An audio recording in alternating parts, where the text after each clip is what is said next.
মজমাই যদি আজকের থেকে বলে, যেটা ইহুদিদের কিতাবে লেখা আছে, যে যেই দিন মুসলমানের জুমার জামাত আর ফজরের জামাত সমান হবে, ওই দিন মুসলমানের বিজয়ের পালা শুরু হবে। এর আগে যদি মুসলমান 250 কোটিও জান দেয়, বিজয়ের পালা শুরু হবে না। না না, আপনিই বলেন। মালিক কাউকে 3 বার ডাকলো, যদি ওর ধৈর্যের বাঁধ ভাঙা যেতে পারে, ও কর্মচারীকে আর রাখে না, তাইলে ডেলি আল্লাহ 5 বার ডাকে, মাসে 150 বার ডাকে, বৎসরে 1800 বার ডাকে। বলেন 20 বৎসরের যুবক বলো, ও 15 বৎসর থেকে 5 বৎসরে কয়বার সাড়া দিছে? জুমায় জুমায় হয়তো যায়, ঈদে হয়তো যায়, বাকি সারা বৎসরই তো ডাকে সাড়া দেয় না। তাইলে আল্লাহর কি ধৈর্যের কোনো বাঁধ নাই? আল্লাহ কতদিন সহ্য করবে? তারপরও তো রহমত 1 সেকেন্ডের জন্য বন্ধ করেন না।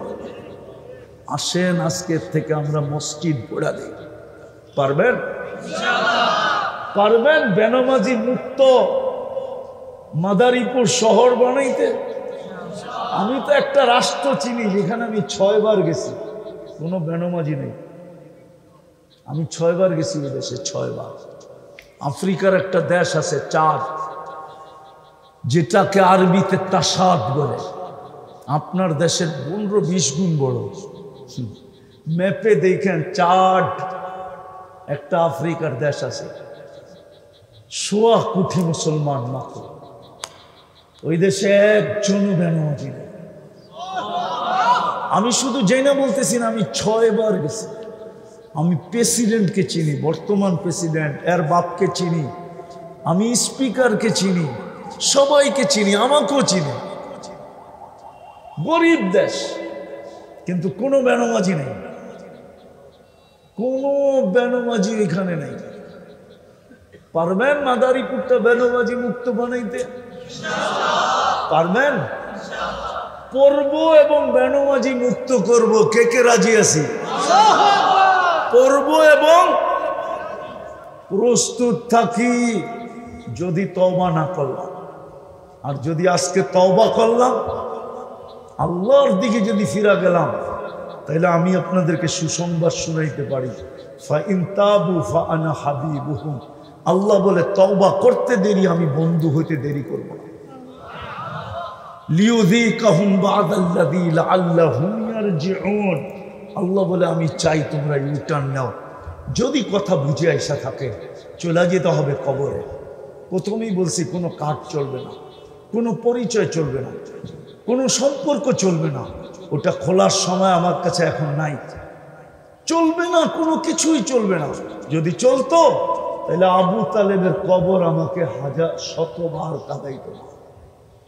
আমি আবু তালেবের কবর চিনি, আপনারা না চিনলেও আমি চিনি। কার পাশে শুয়ে আছে এটাও আমি জানি।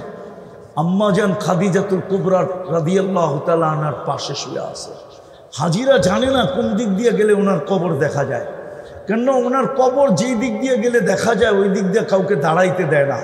ওটা হলো ফ্লাইওভার, গাড়ি আসে আর যায়, ওইখানে কাউকে দাঁড়াইতে দেয় না। ওইখানে দাঁড়াইলে দেখা যাবে ওনার কবর আম্মা জানের বিলকুল পাশে, যেটাকে উলামায়ে কেরাম জান্নাতুল মুআল্লা বলে, উপরের জান্নাত। আবু তালেবের কবর আমাকে 100 কাঁদাই। যখনই যাই তখনই কাঁদাই। বাংলাদেশে বৈশাখ মনে উঠলে চোখে পানি চলে আসে। আবু তালেব 44 বৎসর বাতিজাকে সিনায় রেখা পারলেন। ওই বাতিজা সব বাদেই দিলাম, আমাদের নবীজি চাচাকে 2 হাতে কবরে নামাইছেন, 2 হাতে। ওলামা জানে কিনা এই হাতের মর্যাদা? নবীজির হাতের মর্যাদা জানেন না? উম্মত জানে না। ওলামা জানে কিনা এটাও জানি না। জানেন এই হাতের মর্যাদা? শুধু আনাস ইবনে মালিক রাদিয়াল্লাহু তাআলা আনহু টিস্যুতে হাত মুছছিলেন, টিস্যুতে। জীবনভর উনি আগুন দিয়ে পরিষ্কার করছেন। জীবনভর একটা সুতা পর্যন্ত দুনিয়ার আগুন পোড়াইতে পারে না। মানুষ মনে করতো আনাস রাদিয়াল্লাহু তাআলা আনহু জাদু দেখাইতেছেন। বন্ধুরা জিজ্ঞাসা করতো, আনাস এই জাদু কোত্থেকে? বলছে এটা জাদু না, এটা মুহাম্মদুর রাসূলুল্লাহর হাতের ছোঁয়া। যার হাতের ছোঁয়া লাগলে দুনিয়ার আগুন সুতা পোড়াইতে পারে না। যার পিঠের ছোঁয়া লাগলে মেম্বরে পা দিতে দেরি, মরা মৃত্যু খেজুর গাছ জীবিত হইয়া কান্নায় ভাঙ্গা পড়তে দেরি করে না। ওনার হাতে কবরে নামাইছেন, দুই হাতে। আর একটা চিৎকার দিছেন, আম্মি আম্মি মা তারাক্তালি সাবিলা, চাচা আমার জন্য কোনো রাস্তা রাখলেন না। বলছিলাম কলেমা পড়েন নাই, বলছিলাম মুঠো ঠেলায় দেন, আওয়াজ করতে হবে না, তাও করেন নাই। বলছিলাম চুপ থাকেন, চুপ, কিচ্ছু বলবেন না, তাও করেন নাই। শেষে একটা চিৎকার দিছেন, আলা মিল্লাতি আব্দুল মুত্তালিব, আমি আব্দুল মুত্তালিবের ধর্মের উপরে চলে গেলাম। চাচা আমার জন্য কোনো সুযোগ রাখলেন না। আমি আপনার কষ্টের বিনিময়ে দিতে পারি না। 6 বৎসর 6 মাস বয়সে বুকে উঠাইছেন। যেদিন আল্লাহ রসুলের বয়স 50 বৎসর 6 মাস 10 দিন, ওই দিন আবু তালেব দুনিয়ার থেকে বিদায় নিয়েছেন। 44 বৎসর 10 দিন। এই জন্যই ওনার কবর দেখলে আমার কান্না আসে। ওই জন্যই ওনার নাম মনে উঠলে চোখে পানি আসে, ভিতরটা ফাটা যায়। কোনো পরিচয় চলবে না। আসেন, যদি বুঝে আইসা থাকে এই মাহফিল থেকে, চলেন প্রথম আল্লাহর কাছে মনির থেকে তওবা করি। আমরা তওবা, এই রাস্তা আমাদের জন্য এখনো খোলা আছে। তওবা করি। উম্মত, এটা উম্মত। কয়েকজন পাগড়ি সাগরিয়ালা হুজুর দেখা ভুল বুঝেন না যে এদের দোয়ায় কিছু হয়ে যাবে। হইলে এতদিনে হয়ে যেত। কেননা প্রথম যুদ্ধ বাজে অক্টোবরের 7 তারিখে, 5 তারিখে, তারপরেই রোজা আসছিল। দ্বিতীয় রোজা চলে গেল যুদ্ধে। প্রথম রোজায় আমি ভাবছিলাম যে মনে হয় ঈদ 2টা হবে। কেননা আমার জীবন কেন, হেরেমের জীবন, মক্কা মদিনার জীবনে মনে হয় মক্কা মদিনা এরকম কান্না দেখে না, এরকম চোখের পানি দেখে না। এই রমজান না, রাতের রমজানের কথা বলতেছেন। আপনি নেন, নেটের ভিতরে পাবেন।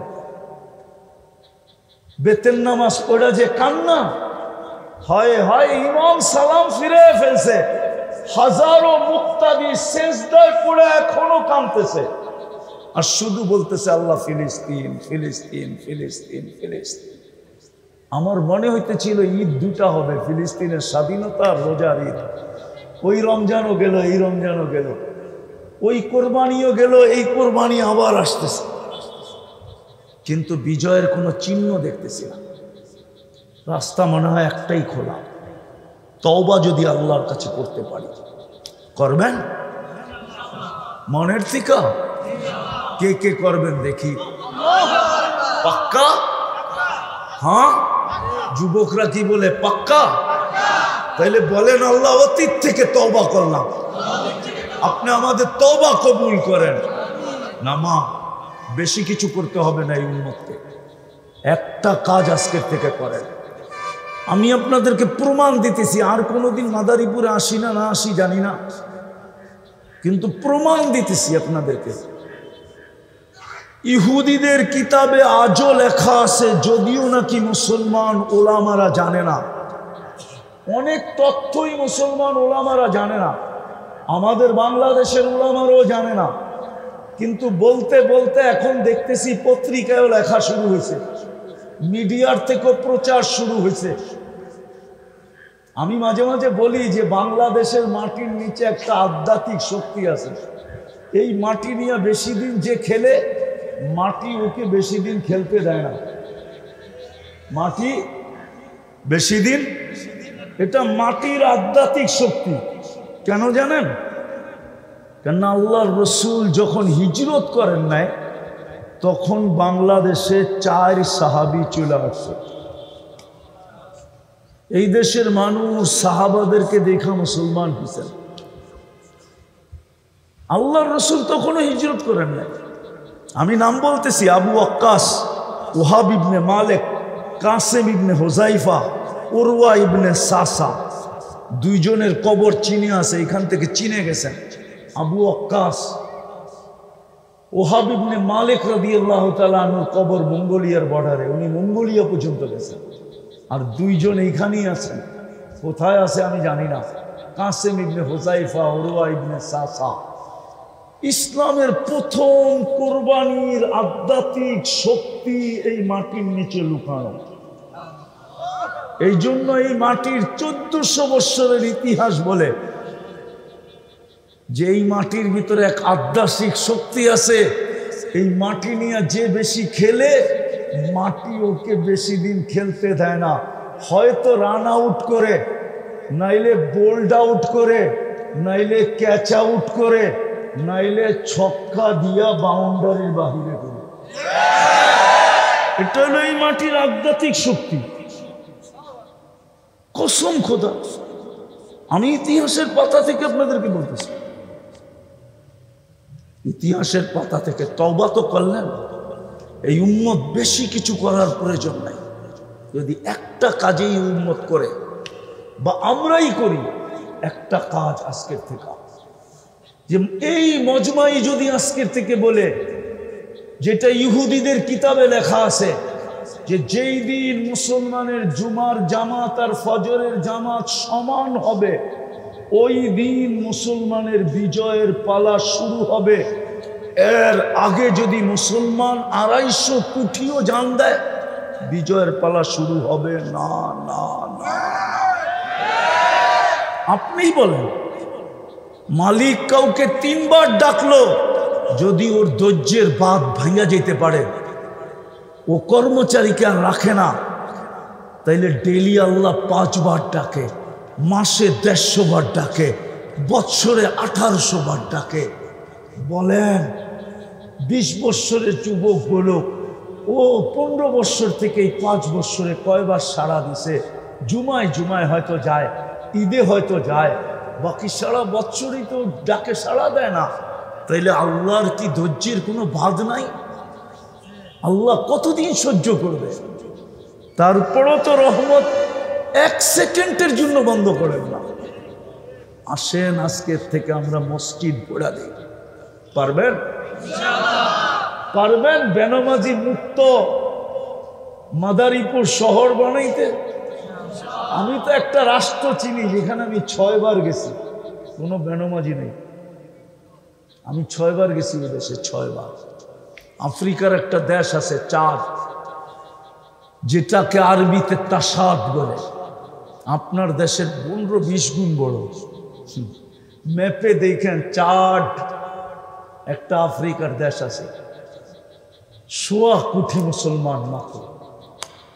ওই দেশে একজনও বেনামাজি নেই।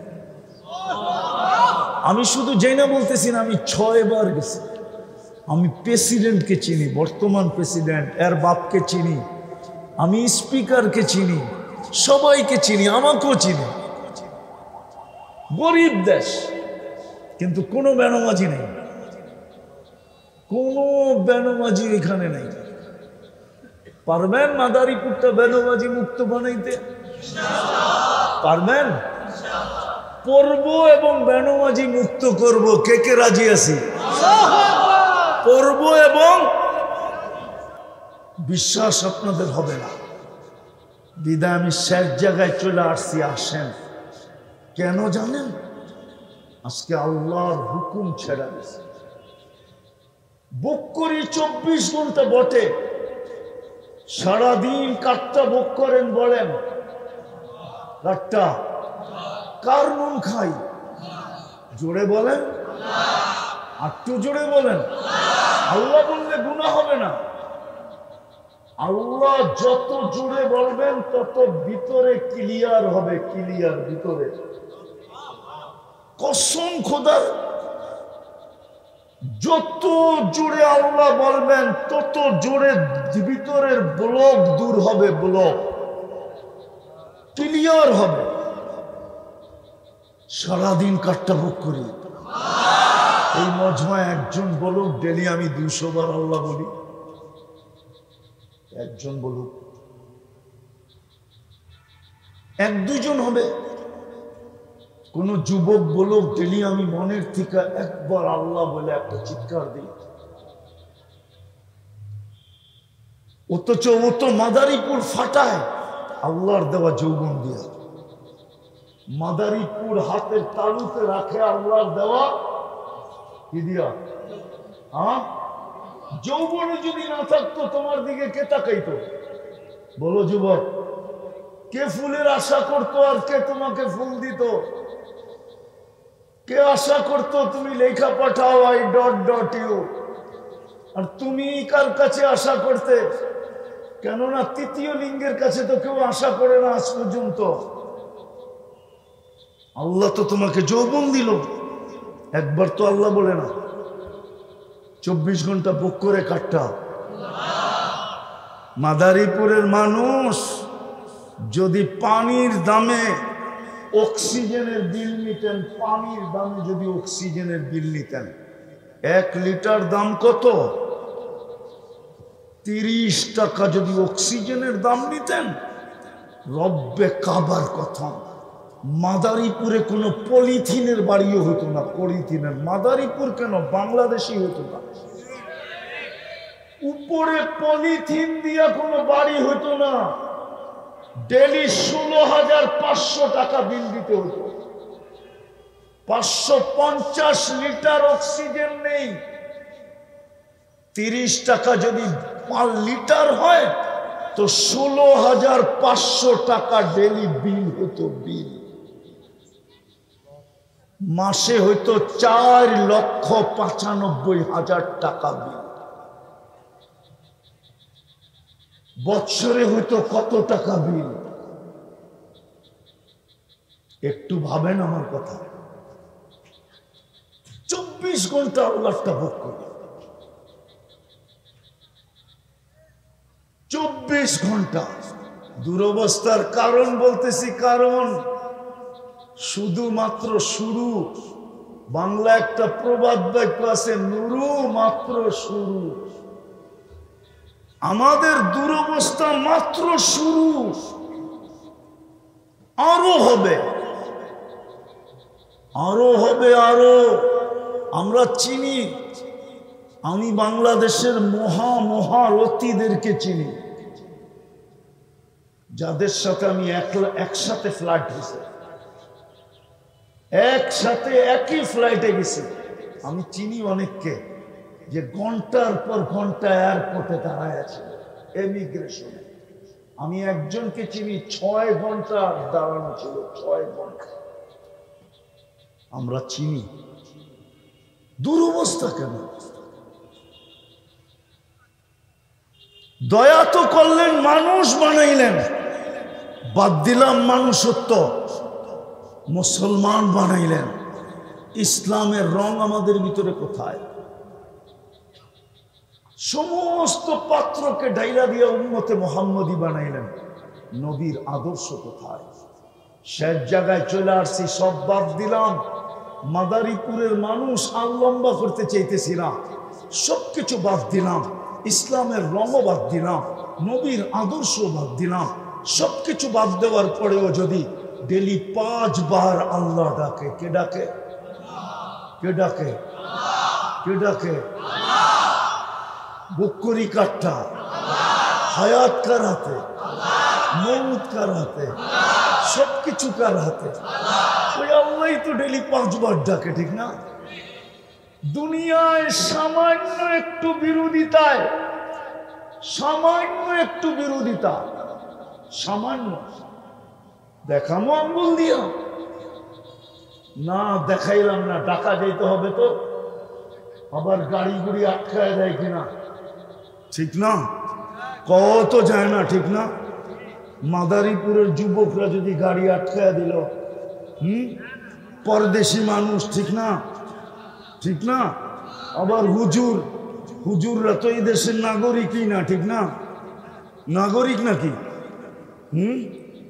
হুজুরদের তো এই দেশের নাগরিক, এই দেশের মানুষ মনে করে না, মনে করে এরা ভাইসা আসছে, ঠিক না? ঠিক না? হুজুররাও যে ট্যাক্স দেয় এটা জানে না, ঠিক না? ট্যাক্স অফিসে চাকরি নিয়ে দেখেন, হুজুররাও ট্যাক্স দেয়। এমন না যে হুজুররা ট্যাক্স ছাড়া গাড়ি চালায়, হুজুররাও ট্যাক্স দেয়। ট্যাক্স হোল্ডার নাগরিক হুজুররা। তো যেটা বুঝাইতেছিলাম সামান্য একটু বিরোধ হলে যদি সইতে না পারো, প্রতিশোধের আগুন দিলে দাউ দাউ দাউ দাউ করে জ্বলতে থাকে। সামান্য একটু বিরোধ আজকাল আমরা দেখতেছি আজকাল প্রতিদিনই তো প্রোগ্রাম থাকে। আমার সাথে যদিও হয় নাই আজ পর্যন্ত, যদিও না হয়, কিন্তু আমি দেখতেছি স্টেজে আমাদের স্বজাতির সাথে হইতেছে। সামান্য একটু নাম দেয় নাই,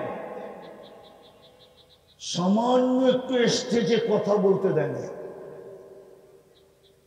আর আমি আপনার পায়ে হাত দিয়ে জিজ্ঞেস করব, ডেলি আল্লাহ যে 5 বার আপনাকে ডাকে, আমাকে ডাকে, কে ডাকে? কে ডাকে?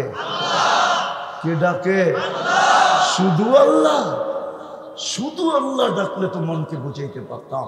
শুধু আল্লাহ তো ডাকে না, রহমানও ডাকে, রহিমও ডাকে, মালিকও ডাকে, কুদ্দুসও ডাকে, সালামও ডাকে, মুমিনও ডাকে, মুহাইমিনও ডাকে, আজিজও ডাকে, জব্বারও ডাকে, মুতাকাব্বিরুল খালিকুল বারিউল মুসাব্বিরুল গফফারুল কখারুল ওয়াহাবুর রাসাকুল ফাত্তাহুল আলিমুল কাবিদুল বাসিতুল খাফিদুল রাফিউল মুইজ্জুল মুদিল্লুস সামিউল বাসিরুল হাকামুল আদলুল লতীফুল খবীরুল হালিমুল আযীমুল গফুরুশ শাকুরুল আলিয়ুল কবীরুল হাফিজুল মুকিতুল হাসিবুল জলিলুল করিমুর রকিবুল মুজিবুল ওয়াসি আল হাকিমুল ওয়াদুদুল মজিদুল বাঈসুশ শাহীদুল হক্কুল ওয়াকিলুল কবিয়ুল মাকিনুল ওয়ালিয়ুল হামিদুল মুসিয়াল মুবদিয়াল মুঈদ আল মুহয়ি আল মুমীত আল হাইয়্যু আল কাইয়্যুম আল ওয়াজিদ আল মাজিদ আল ওয়াহিদ আল আহাদ আল সামাদ আল কাদির আল মুক্তাদির আল মুকদ্দম আল মুআখ্খার আল আউয়াল ওয়াল আখির আল যাহির ওয়াল বাতিন আল ওয়ালি আল মুতাওয়ালি আল বাররু তাওয়াব আল মুনতাকিম আল আফু আল রাউফ মালিক আল মুলক যাল জালাল ওয়াল ইকরাম আল মুকসিত ওয়াল জামি ওয়াল গানিয়্য আল মুগনি আল মানি আদ দার আল নাফি আল নূর আল হাদি আল বদি ওয়াল বাকি আল ওয়ারিস ওয়াল রশিদ আস সাবুর। 99 পদের মালিক আল্লাহ ডাকে, 90% আসে না, 90% মসজিদে আসে না, নামাজ পড়ে না আমার জাতি। হায় হায়, তারপরও তো 1 সেকেন্ডের জন্য রহমত বন্ধ করেন না। এক হাদিস মনে উঠলো অনেক দিন পরে, তাই বলতেছি। আল্লাহ বলে, রহমতি ইলাইকা নাসিল, রহমতি ইলাইকা নাসিল। 24 ঘন্টা আমার রহমত তোর উপরে চলতেছে। ও মাদারীপুরের মানুষ, যদি এখন 1 মিনিটের জন্য অক্সিজেন বন্ধ করে দেয় কি হবে? কি কি আরে বলেন না, মৌত মৌত মৌত। সারা মাদারীপুর ঢইলা পড়বে মৃত্যুর কোলে 1 মিনিটের জন্য অক্সিজেন বন্ধ করে। আল্লাহ বলে, রহমতি ইলাইকা নাসিল। 24 ঘন্টায় 5 বার তোকে আমি ডাকি, তুই তাকায়ও দেখিস না, তারপরও আমার রহমত 24 ঘন্টা তোর উপরে বৃষ্টির চেয়ে বেশি বর্ষিত হয়। হায় হায় হায়, ওয়া মাসিয়াতুকা ইলাইয়া সাইদ। আর 24 ঘন্টা তোর নাফরমানি আমার দিকে উঠতে থাকে। 24 ঘন্টা তোর নাফরমানি, মাসিয়াতুকা ইলাইয়া সাইদ, 24 ঘন্টা তোর নাফরমানি আমার দিকে উঠতে থাকে। বলেন, আপনার আমার দুরবস্থা হবে না তো হবে না কেন? চিল্লায় ময়দান জিতা ফেলবেন? ইম্পসিবল, সম্ভব না। নাইলে আজকে 1 বছর 7 মাস চলতেছে ফিলিস্তিনের যুদ্ধ। আজকে 5 তারিখ, 1 বছর 7 মাস কমপ্লিট। অক্টোবরের 5 তারিখে 1 বছর ছিল, আজকে 5 তারিখ চলে যেতেছে 1 বছর 7 মাস। আসে না কেন ফেরেশতা? অথচ একজনের জন্য তো ফেরেশতা আসতো। আমি মাদ্রাসার ছেলেদেরকে বলতেছি, কান খুলে বোঝো, একজনের জন্য তো ফেরেশতা আসতো। ইতিহাস উঠাও, সাহাবী রাসূলকে ডাকাতে ধরছে, ডাকাত বলছে সব মাল নিয়ে নিব, বলছে নিয়ে নাও, কোনো আপত্তি নাই। বলছে শুধু মাল নিব না, তোমার জানটাও নিব। বলছে তাও নিয়ে নাও, কোনো আপত্তি নাই, মরতে তো হবেই, কিন্তু একটা অনুরোধ যদি তুমি মানো। বলছে সেটা কি? বলে 2 রাকাত পড়তে দাও না। বলছে তোমাকে পড়তে দিলাম, তাড়াতাড়ি করবে, কিন্তু বয়ে বয়ে যখন সালাম ডান দিকে প্রথমে ফিরাইছে, তো দেখে সুদর্শন যুবক দাঁড়ানো, মুস্কি মুস্কি হাসি, খোলা তরবারি হাতে, চেহারার থেকে যেন চাঁদের চেয়ে বেশি আলো ছিটকায় পড়তেছে। বাম দিকে সালাম ফিরে ডান দিকে জিজ্ঞাসা করছে তুমি কে? তো হাসতেছে আর বলতেছে আশ্চর্যের বিষয়, ওয়ারে ওয়া, ওয়ারে ওয়া, আমাকে ডাইকা আনলা তুমি, আবার তুমি জিজ্ঞাসা করো তুমি কে? ডাইকা তো তুমি আনলা। তো বলছে কখন ডাইকা আনলাম? বলছে তুমি যখন পড়তেছিলা সেজদার ভিতরে, ইয়া ওয়াদুদ, ইয়া যাল আরশিল মাজিদ, ইয়া ফাআলুল লিমা ইউরিদ, আসআলুকা বিইজ্জাতিকাল্লাতী লা তুরাম ওয়া বিমুলকিকাল্লাযী লা ইউদাম ওয়া বিনূরিকাল্লাযী মালা আরকানা আরশিক আন তাকফিনি মিন হাযাল লিস ইয়া মুগিস আগিসনি। বলে তোমার প্রথম চিৎকারে সমস্ত আকাশে ছুটাছুটি শুরু হয়েছে। ফেরেশতারা চিৎকার দিয়ে বলতেছিল আল্লাহ বিপদগ্রস্তের আওয়াজ, অনুমতি দিতে দেরি, ঝাঁপায়া পড়তে দেরি করব না। তো আল্লাহ আমাকে চতুর্থ আকাশ থেকে নির্বাচিত করছেন। তুমি দ্বিতীয়বার যখন ইয়া মুগিস বলে চিৎকার দিছ, আমি 4 আকাশ অতিক্রম করে ফেলছি। যখন তৃতীয় চিৎকার দিছ, তোমার মাথার কাছে আইসা তোমার দুশ্মনকে জাহান্নামে পৌঁছাইয়া দিছি। ওই যে তাকায় দেখো আগুন চলতেছে দাউ দাউ করে। বলছে এই বিশেষত্ব কি আমার? বলছে না, তোমার মতো যে নামাজ কিয়ামতের সকাল পর্যন্ত উপহার দিবে, আমি ওর জন্য কিয়ামতের সকাল পর্যন্ত বেঁচে থাকবো। ও মানুষ, গোপা ও মাদারীপুরের মানুষ বলেন, একজনের জন্য যদি ফেরেশতা চতুর্থ আকাশ থেকে ছুটে আসতে পারে, তাহলে 60 লক্ষ ফিলিস্তিনের জন্য কেন আসে না? গাজাতে তো 30 লক্ষ, পশ্চিম তীরে 30 লক্ষ, 60 লক্ষ মুসলমানের জন্য কেন আসে না? ওরা তো বন্ধুর ভাষায় কথা বলে, ওরা তো কোরআনের না, আমাদেরকে ক্লিন করবেন এটাই সত্য, আমাদেরকে পুত পবিত্র করে উঠাবেন এটাই আল্লাহর বন্ধুর সাথে অঙ্গীকার। আপনার উম্মতকে আমি পবিত্র করে উঠাবো, কেননা আপনাকে আমি রাজি করে ছাড়বো। আপনার চেহারায় কিয়ামতের দিন আমি ভাঁজ আসতে দিব না। লা ইউখজিকা ফি উম্মতি, উম্মতের ব্যাপারে আপনাকে আমি লজ্জিত হতে দিব না, আপনাকে আমি রাজি করে ছাড়বো। সাউফা ইউতিকা রাব্বুকা ফাতারদা, আপনার সুপারিশ আমি গ্রহণ করব। বিদায় আমি আগেই আপনার উম্মতকে ওয়াশ করব। বলছে কিভাবে ওয়াশ করবেন? বলছে আল কাতলু ওয়াল সালাসিল, অহেতুক হত্যার শিকার হবে আপনার উম্মত। আজকে আমরা অনর্থক হত্যার শিকার। আমার দেশে দেখেন, আপনাদের মাদারীপুরে দেখেন, এই কয়দিনে যে কটা হত্যা হইল, আপনি বলেন কি কারণে হত্যা? 1 কাপ চায়ের জন্য হত্যা। বাংলাদেশের পত্রিকা আছে, 5 টাকার বাদামের জন্য হত্যা, সামান্য একটু বিরোধের জন্য হত্যা। অহেতুক হত্যা বাড়তেছে, বিজাতিত করতেছে। আমরা পর্যন্ত একজন আরেকজনকে হত্যা করার জন্য পাগলের মতো করতেছি। প্রস্তুত থাকি, যদি তওবা না করলাম, আর যদি আজকে তওবা করলাম, আল্লাহর দিকে যদি ফিরা গেলাম, তাহলে আমি আপনাদেরকে সুসংবাদ শুনাইতে পারি, ফাইন তাবু ফাআনা হাবিবুহুম। আল্লাহ বলে তওবা করতে দেরি, আমি বন্ধু হইতে দেরি করব না। লিউযীকাহুম বা'দাল্লাযী লাআল্লাহুম ইয়ারজিউন। আল্লাহ বলে আমি চাই তোমরা ইউটার্ন নাও।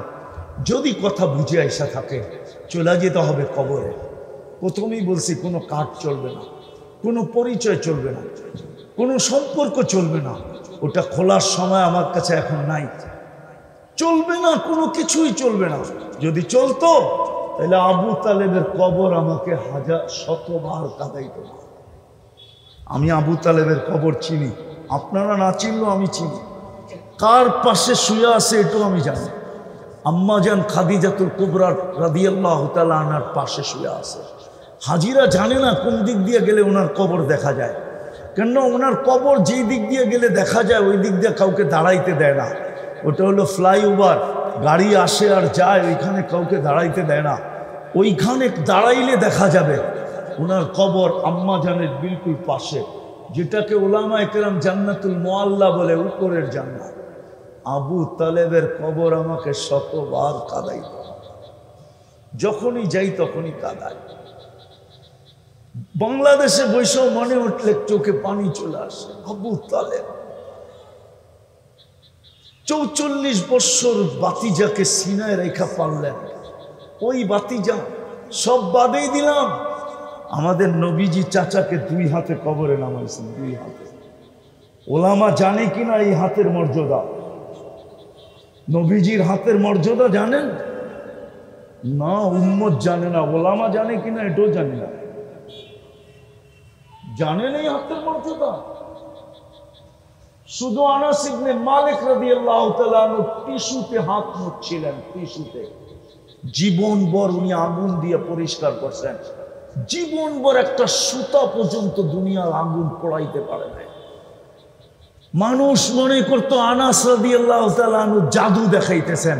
বন্ধুরা জিজ্ঞাসা করতো, আনাস এই জাদু কোত্থেকে? বলছে এটা জাদু না, এটা মুহাম্মদুর রাসূলুল্লাহর হাতের ছোঁয়া। যার হাতের ছোঁয়া লাগলে দুনিয়ার আগুন সুতা পোড়াইতে পারে না। যার পিঠের ছোঁয়া লাগলে মেম্বরে পা দিতে দেরি, মরা মৃত্যু খেজুর গাছ জীবিত হইয়া কান্নায় ভাঙ্গা পড়তে দেরি করে না। ওনার হাতে কবরে নামাইছেন, 2 হাতে।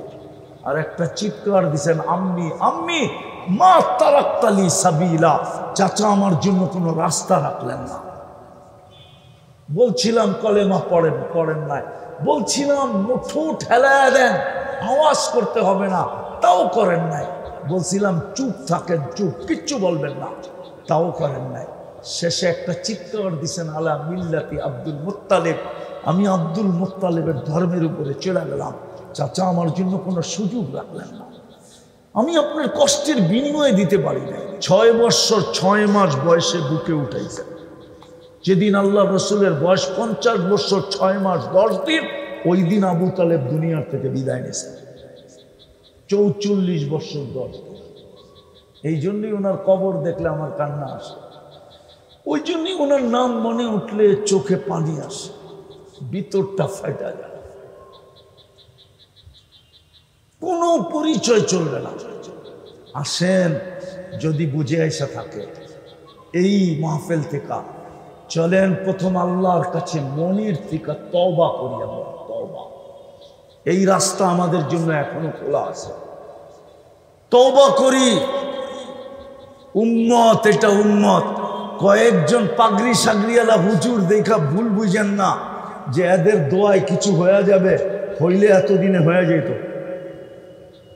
কেননা প্রথম যুদ্ধ বাজে অক্টোবরের 7 তারিখে, 5 তারিখে। তারপরেই রোজা আসছিল, দ্বিতীয় রোজা চলে গেল যুদ্ধে। প্রথম রোজায় আমি ভাবছিলাম যে মনে হয় ঈদ 2টা হবে। কেননা আমার জীবন কেন, হেরেমের জীবন, মক্কা মদিনার জীবনে মনে হয় মক্কা মদিনা এরকম কান্না দেখে না, এরকম চোখের পানি দেখে না। এই রমজান না, রাতের রমজানের কথা বলতেছেন। আপনি নেন, নেটের ভিতরে পাবেন। বেতের নামাজ পড়া যে কান্না, হয় হয় ইমাম সালাম ফিরে ফেলছে, হাজারো মুক্তাদি সেজদায় পড়ে এখনো কাঁদতেছে, আর শুধু বলতেছে আল্লাহ ফিলিস্তিন ফিলিস্তিন ফিলিস্তিন ফিলিস্তিন। আমার মনে হইতেছিল ঈদ দুটা হবে, ফিলিস্তিনের স্বাধীনতা আর রোজার ঈদ। ওই রমজানও গেল, এই রমজানও গেল, ওই কোরবানিও গেল, এই কোরবানি আবার আসতেছে, কিন্তু বিজয়ের কোনো চিহ্ন দেখতেছি না। রাস্তা মনে হয় একটাই খোলা, তওবা যদি আল্লাহর কাছে করতে পারি। করবেন মনের থেকে? কে কে করবেন দেখি? পাক্কা? হ্যাঁ, যুবকরা কি বলে? পাক্কা? তাইলে বলেন, আল্লাহ অতীত থেকে তওবা করলাম, আপনি আমাদের তওবা কবুল করেন। না মা, বেশি কিছু করতে হবে না। এই উম্মতকে একটা কাজ আজকের থেকে করেন। আমি আপনাদেরকে প্রমাণ দিতেছি, আর কোনোদিন মাদারীপুরে আসি না, না আসি জানি না, কিন্তু প্রমাণ দিতেছি আপনাদেরকে।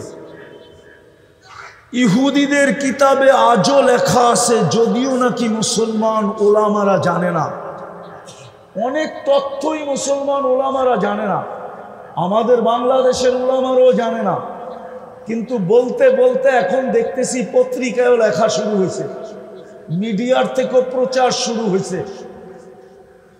আমি মাঝে মাঝে বলি যে বাংলাদেশের মাটির নিচে একটা আধ্যাত্মিক শক্তি আছে। এই মাটি নিয়ে বেশি দিন যে খেলে, মাটি ওকে বেশি দিন খেলতে দেয় না। মাটি বেশি দিন, এটা মাটির আধ্যাত্মিক শক্তি। কেন জানেন?